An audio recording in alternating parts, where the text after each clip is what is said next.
Kathlen Schneider from Ideal Brazil.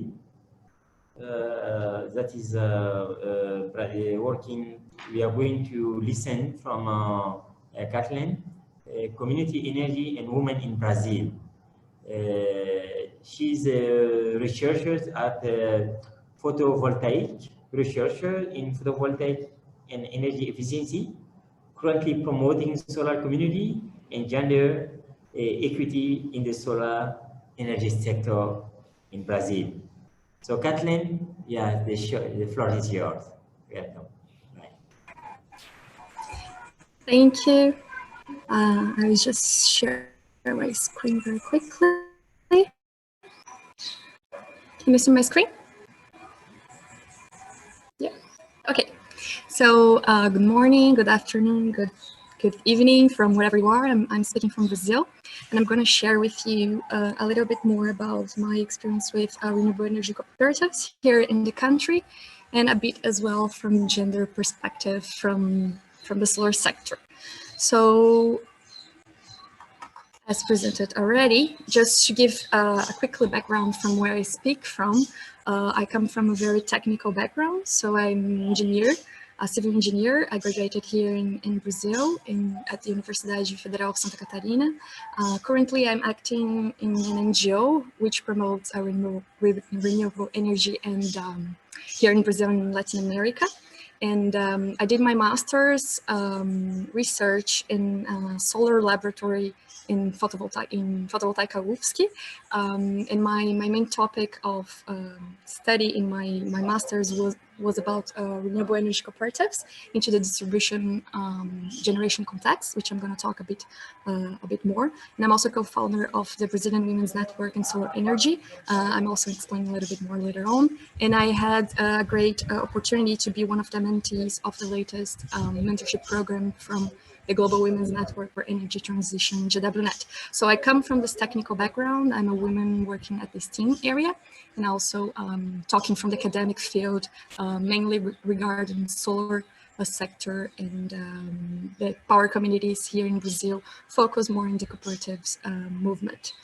So community power, it refers to people in community cooperating on energy issues. It can be structured in different legal forms depending on legal aspects from each country, regulation, and also cultural aspects. So it can be structured through cooperatives, partnerships, foundations, trusts, and so on. As I mentioned, I'm going to focus more into the cooperatives context. So just to make sure we're all on the same page, what is a cooperative by definition? A cooperative is an association. It's an autonomous association of persons united voluntarily to meet their common economic, social, and cultural needs and aspirations through jointly owned and democratically controlled enterprises.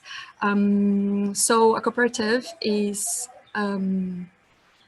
run by and for their members, and it's each member has one vote. So it's a very democratic space for decision making. So here in Brazil, cooperatives are organized by the Brazilian Cooperatives Organization, the OCB, and they raised some numbers in 2018 that we have nearly 7,000 cooperatives operating in the country. A total members of nearly as well 15 million people engaged in cooperatives here in the country. And also cooperatives, they are employing around 425,000 people working in cooperatives here as well. So the OCB, they organize the cooperatives in different sectors to better organize it. So we have cooperatives into the agriculture sector, consumption, credit, and so on. And the energy cooperatives, they are here organized in the infrastructure sector.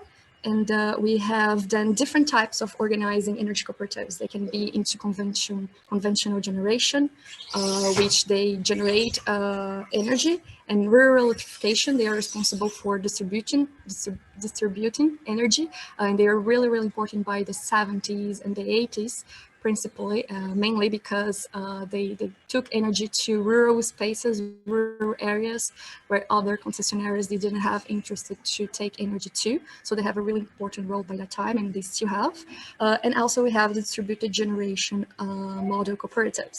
This one is the ones that I'm talking more about. These are the ones that were the research topic that I had in my master thesis. So distributed generation, when we're talking about distributed generation, we're talking to generation to renewable energy generation near our consumption point.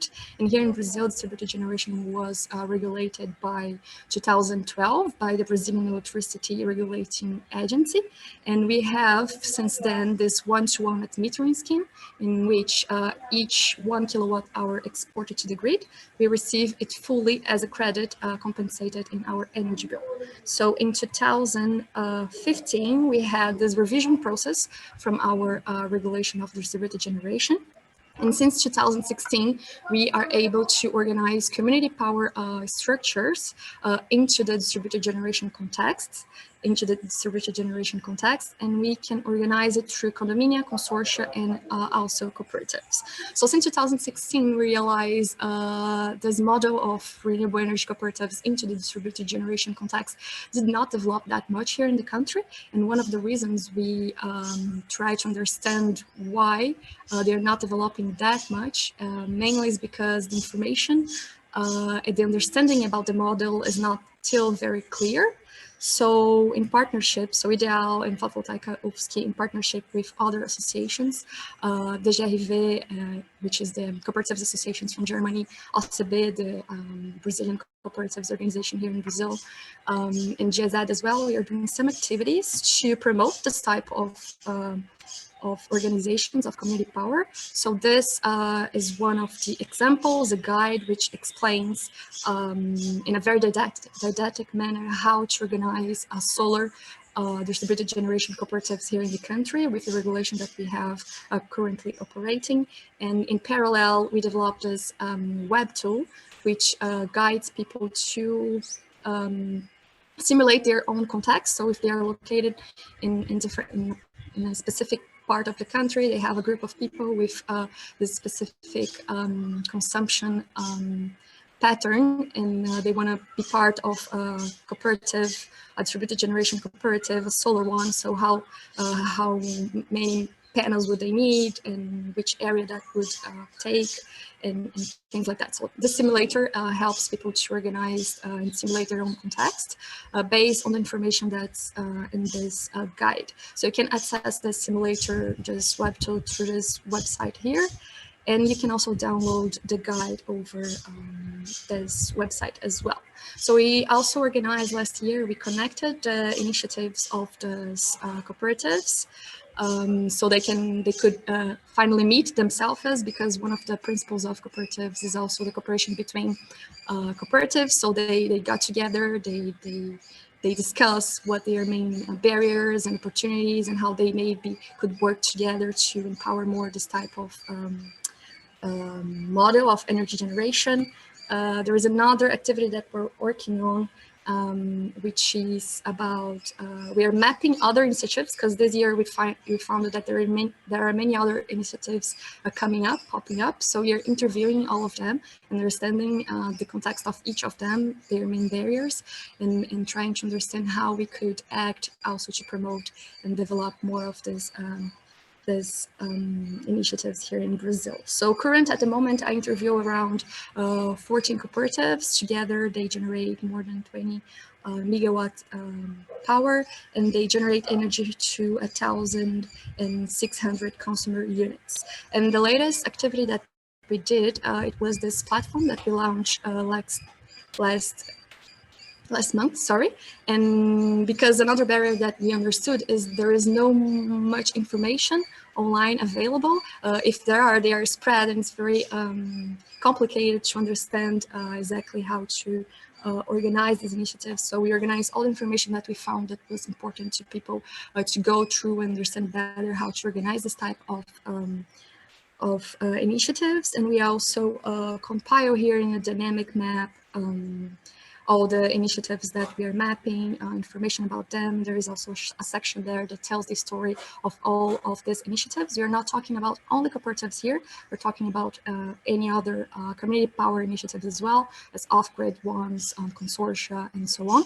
So I invite you to visit energycom, and you find more information. It's in Portuguese up to the moment, but I guess you can translate it automatically through Google. Google does the translation for English if you ask for. And also another, so how energy cooperatives and gender equity, they can work together. So cooperatives, they contribute to equal participation of women and men in decision-making process. And energy cooperatives, then they are a way to guarantee women and men a equal voice in the development of energy production. So it is a very powerful manner of this equality. I do agree with Molly that, well, mainly that I'm working very closely to these initiatives here in Brazil.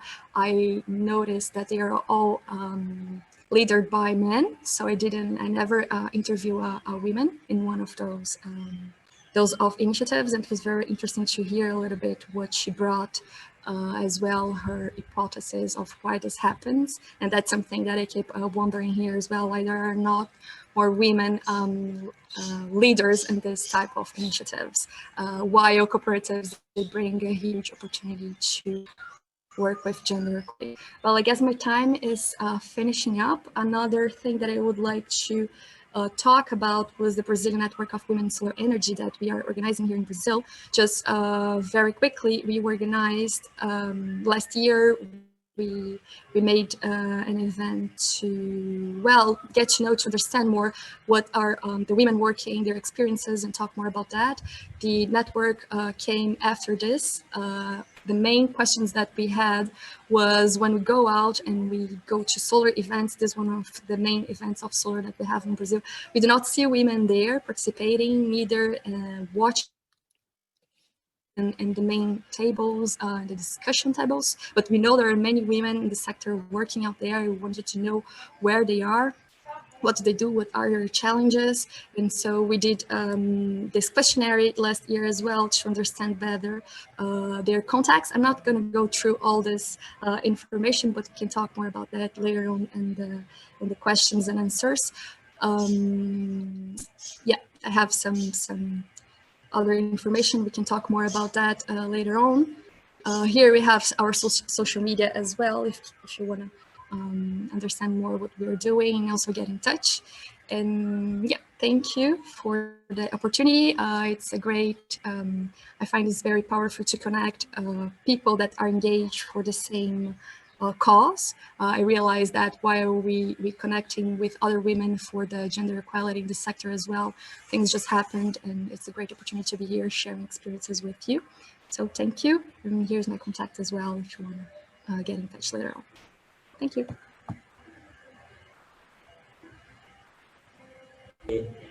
Thank you so much, Kathleen. Thank you for this great presentation. We are, in Mali, we are a big fan of Brazil because of the football. We know almost all the Brazilian players. And we had also, Brazil is very active in World Wind Energy Association. We had a great conference in Brazil. Unfortunately, I didn't have a chance, but I get jealous. I saw the picture from my friends, Stefan and others, and with our colleagues in Brazil. And I think also it's great to see that Brazil is really taking a big step in both in solar energy and wind sectors, which will also contribute to preserve the Amazonia and all the environment, which Brazil is playing a very important role for the world climate stability. Thank you very much.